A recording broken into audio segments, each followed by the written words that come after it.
Hopefully آپ اس text پر پہلے بھی کلام سن چکے ہیں، لیکن میں آج اسے ایک اور نقطۂ نظر سے اس کی جو ڈیٹیلز آپ پہلے سن چکے ہیں اس ڈیٹیل کو چھیڑے بغیر میں اس میں سے خاص بات پر آپ سے جو ہے وہ آج گفتگو کرنا چاہتا ہوں۔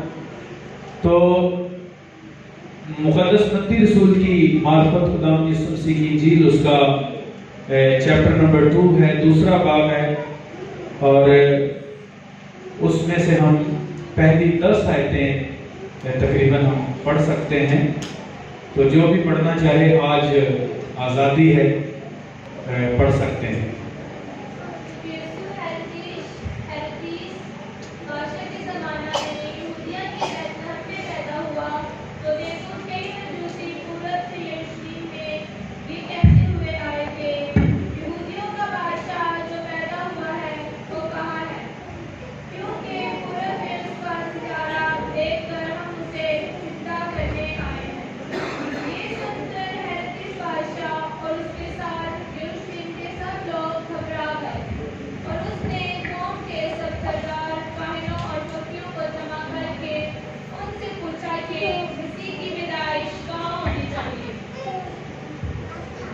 انہوں نے اس سے کہا، یہودیہ کے بیت لحم میں، کیونکہ نبی کی معرفت یوں لکھا گیا ہے کہ اے بیت لحم یہودا کے علاقے، تو یہودا کے حاکموں میں ہرگز سب سے چھوٹا نہیں، کیونکہ تجھ میں سے ایک سردار نکلے گا جو میری امت اسرائیل کی غلبانی کرے گا۔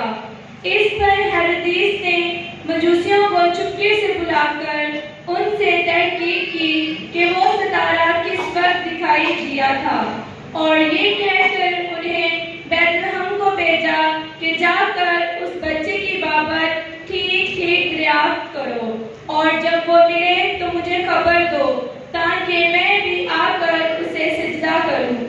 وہ بادشاہ کی بات سن کر روانہ ہوئے، اور دیکھو جو ستارہ انہوں نے پورب میں دیکھا تھا وہ ان کے آگے آگے چلا، یہاں تک کہ اس جگہ کے اوپر جا کر ٹھہر گیا جہاں وہ بچہ تھا۔ وہ ستارے کو دیکھ کر نہایت خوش ہوئے۔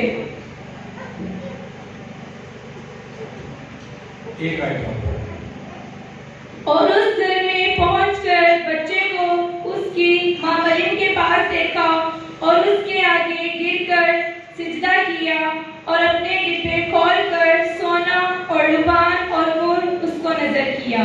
پاک نام پڑھے اور سنے جانے پر خدا کی خاص برکت ہو۔ خدا کا شکر۔ آئیے ہم دعا کریں۔ پیارے رحیم آسمانی باپ، میں بہت ہی انکساری اور عاجزی کے ساتھ تیرے حضور میں جھکتا ہوں، اور خدا میں اقرار کرتا ہوں کہ ہم تیرے کلام کی زیادہ سمجھ بوجھ نہیں رکھتے، لیکن اے خدا میں اس کے ساتھ ساتھ اس بات پر بھروسہ کرتا ہوں کہ تو جب زندگیوں میں اپنے کلام کو کھولتا ہے تو لوگ برکت پاتے ہیں، شفا پاتے ہیں، نجات پاتے ہیں، تسلی پاتے ہیں، شفا پاتے ہیں۔ تو خدا آج بھی تو اپنے لوگوں کے لیے اس کلام کو کھول، اور اس کلام میں سے وہ تسلی اور برکت نکال کہ جو آج لوگوں کے لیے ایک یادگار برکت اور تسلی اور تشفی اور اطمینان بن جائے۔ ہم سب کو سننے والے کان اور سمجھنے والا دل بخش دے، یسوع کے نام سے۔ یہ جو ٹیکسٹ پڑھا گیا ہے اس پر آپ پہلے بھی پریچنگ سن چکے ہیں یقیناً، اور ہر کوئی خدا کے اس کلام میں سے تازہ جو میسج ہے وہ آپ تک پہنچاتا ہے، ہم تک پہنچاتا ہے، اور آج بھی اس میں فریش میسج ہے۔ سٹوری آپ کو پتہ ہے، میں سٹوری کی بہت ساری ڈیٹیلز میں نہیں جاؤں گا، لیکن میں مختصراً صرف اس حوالے کے ایک پہلو پر آپ سے بات کروں، اور وہ ہے جو ہم نے آخری آیت پڑھی ہے۔ اب سینیریو یہ ہے کہ یہ جو مجوسی ہیں، مجوسی جو ہیں یہ خدا کے ملک اور سرزمین پاک سے بہت دور آباد ہے، ہولی لینڈ سے بہت زیادہ دور ہے، اور میں بھی 100 مائلز اور یا اس سے بھی زیادہ کی ان کی ٹریولنگ ہے، یعنی وہ اونٹوں پر آ رہے ہیں اور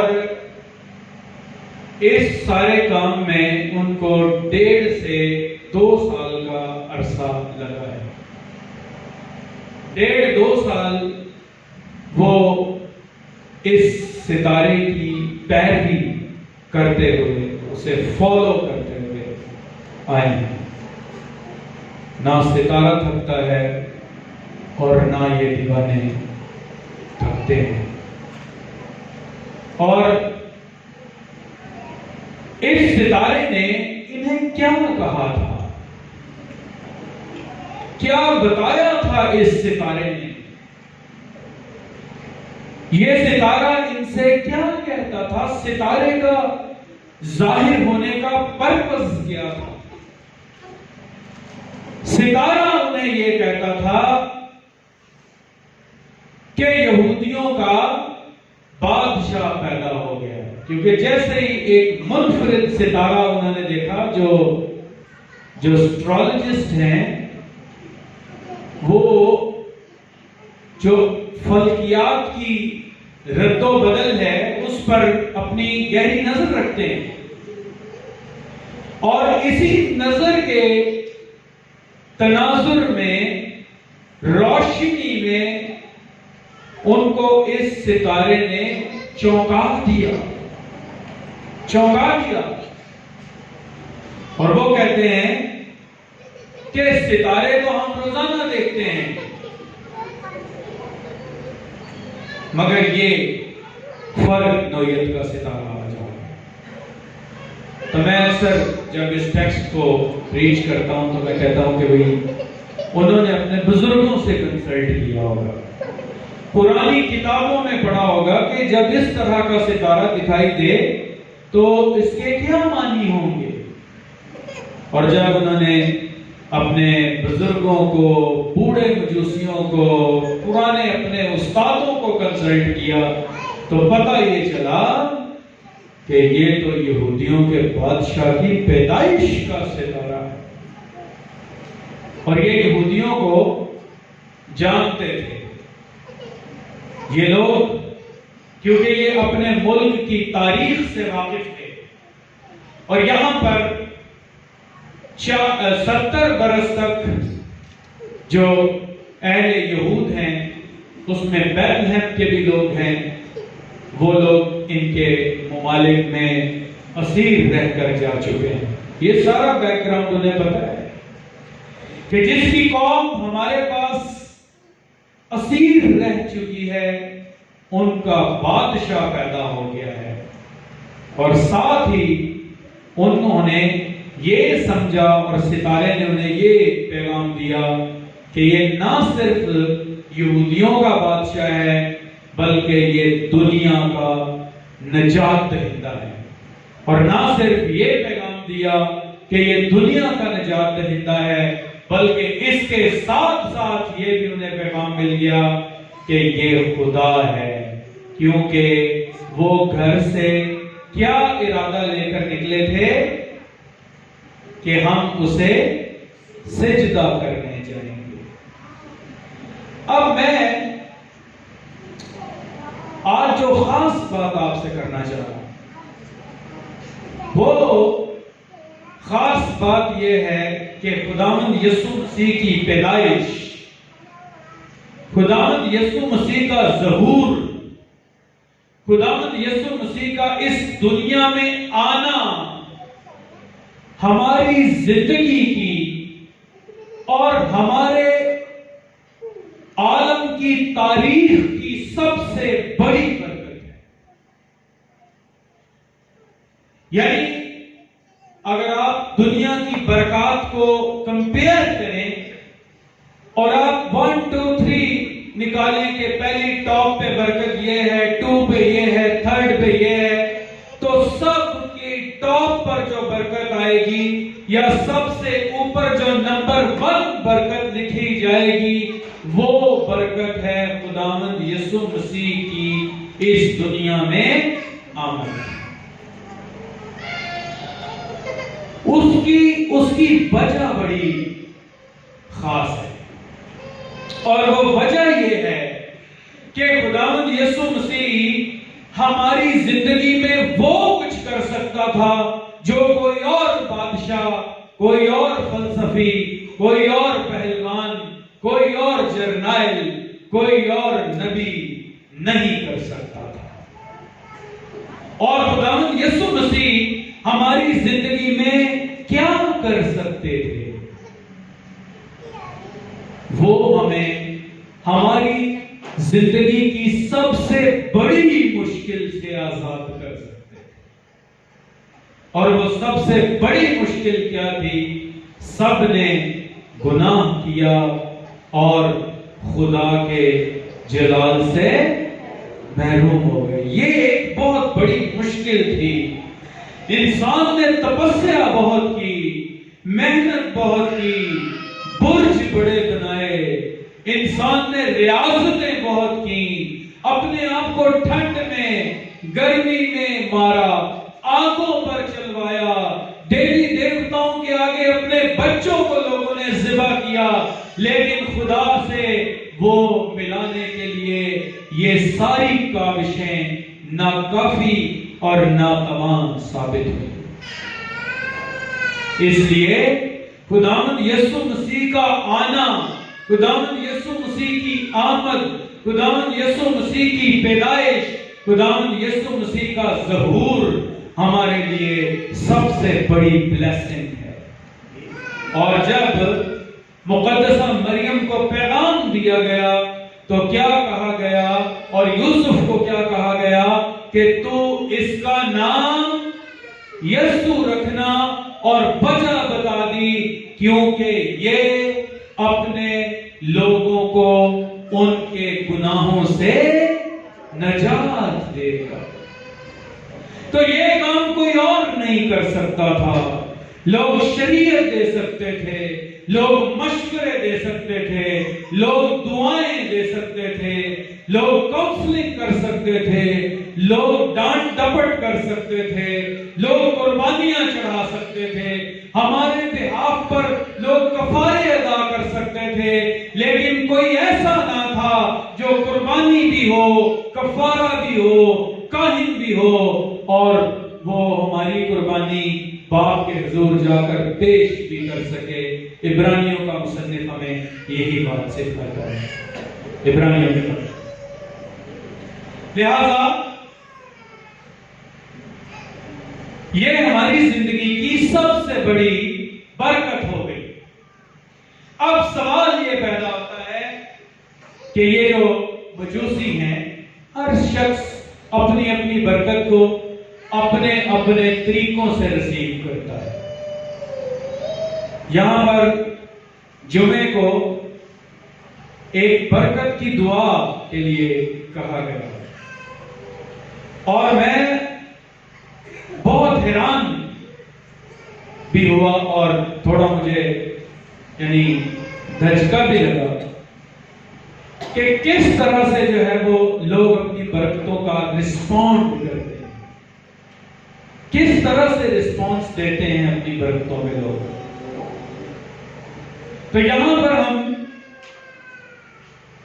مجوسیوں کو دیکھتے ہیں کہ جب مجوسیوں نے ستارے کو دیکھا، اس برکت بھرے ستارے کو جو ایک برکت کے بارے میں بتانے کو آیا تھا، اور جب وہ اس برکت تک پہنچے تو انہوں نے اس برکت کو کیسے رسیو کیا. پہلی بات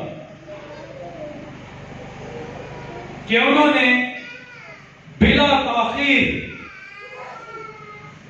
ڈیلیئنگ ٹیکنیکس یوز نہ کرتے ہوئے وہ اپنے اپنے ملکوں، شہروں، بستیوں سے سفر پر نکل پڑے۔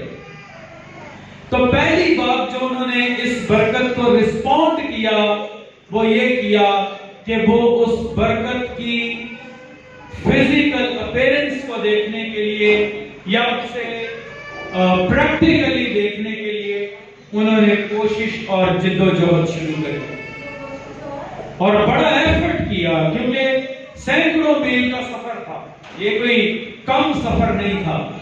جس سفر پر 2-2.5 سال لگ گئے، 1.5-2 سال، آپ سوچیں کہ وہ سفر کتنا زیادہ اور طویل ہوگا۔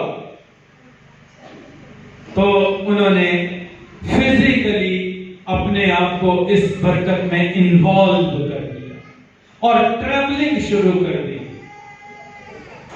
اور پھر جب تک اس برکت تک وہ پہنچ نہیں گئے، جب تک انہوں نے اس برکت کو ریسیو پریکٹیکلی نہیں کر لیا، تب تک انہوں نے اپنے سفر کو نہ صرف جاری رکھا بلکہ ستارے کے علاوہ بھی خدا اور اس کے فرشتوں کی ہدایات کو بھی وہ مانتے اور سنتے ہوئے چلے گئے، اور آخر کار وہ اپنی منزل مقصود تک پہنچ گئے، وہ اپنی منزل تک پہنچ گئے۔ تو انہوں نے جسمانی محنت کی، کوشش کی، جد و جہد کی، اخراجات کیے، کیونکہ وہ 1.5-2 برسوں کے لیے اپنے اونٹوں کو نکال رہے تھے، تو لا محالہ انہیں کہیں باہر سے فورن فنڈنگ نہیں آئی ہوئی تھی کہ وہ اپنے اونٹوں کو چارہ ڈالتے، پانی پلاتے، ارینجمنٹس کرتے، اپنے میڈیکل کو دیکھ سکتے، اپنے کھانے پینے کو دیکھ سکتے۔ تو انہوں نے اپنا بہت سارا فائنانس بھی اس کام کے لیے، اپنی برکت کو ریسیو کرنے کے لیے یوٹیلائز کر دیا۔ اور اب cutting the short long story short, میں مختصر کروں گا۔ اب وہ سارے حالات و واقعات سے گزرتے ہوئے، ہیرودیس کے پاس سے بھی گزرتے ہوئے، یروشلیم سے بھی گزرتے ہوئے، اب وہ حتمی طور پر اس جگہ پہنچ گئے جہاں ان کی منزل تھی۔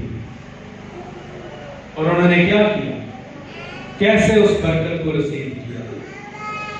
سب سے پہلے فزیکل اور فائنینشل اخراجات کے ساتھ اپنے جسموں کو خرچ کیا، اپنے روپے پیسے کو خرچ کیا، اپنے جانوروں کو خرچ کر کے وہ اس جگہ تک پہنچے۔ اور جب انہوں نے یسوع کو، یہودیوں کے بادشاہ کو، دنیا کے نجات دہندہ کو اور خدا کو دیکھ لیا، تو پھر جس کام کے لیے وہ آئے تھے، کیونکہ ہیرودیس کو انہوں نے کیا بتایا تھا، ہم کیوں آئے ہیں؟ تاکہ ہم اسے سجدہ کر سکیں۔ تو پھر جتنے بھی مجوسی تھے، آپ کی نظر میں 3 ہوں گے، لیکن خدا کے کلام میں کیا لکھا ہے؟ کئی مجوسی۔ تو سارے مجوسی جو ہیں وہ ننھے بادشاہ کے آگے سر بسجود ہو جھک گئے، اپنی ہستیاں مٹا دی۔ یہ وائز مین تھے، یہ ذہین لوگ تھے، انہیں عقل والا کہا جاتا تھا، اور اتنی بڑی عقل رکھتے ہوئے کئی کتابیں پڑھ چکے ہیں، ستاروں کا علم جانتے ہیں، علم نجوم کو اچھی طرح سے جانتے ہیں، یہ وائز مین کہلاتے ہیں، اور ایک بچے کے آگے اپنا سر جھکا دیا۔ تو یہ ضروری نہیں ہے، یہ ضروری نہیں ہے کہ ہم اپنے وزڈم کے تکبر میں پڑے رہیں، یہ ضروری نہیں ہے کہ ہم اپنی عقل کے تکبر میں پڑے رہیں۔ عقل نفسیاتی طور پر کہاں عقل ہوتی ہے؟ کہاں ہوتی ہے؟ سر میں۔ تو انہوں نے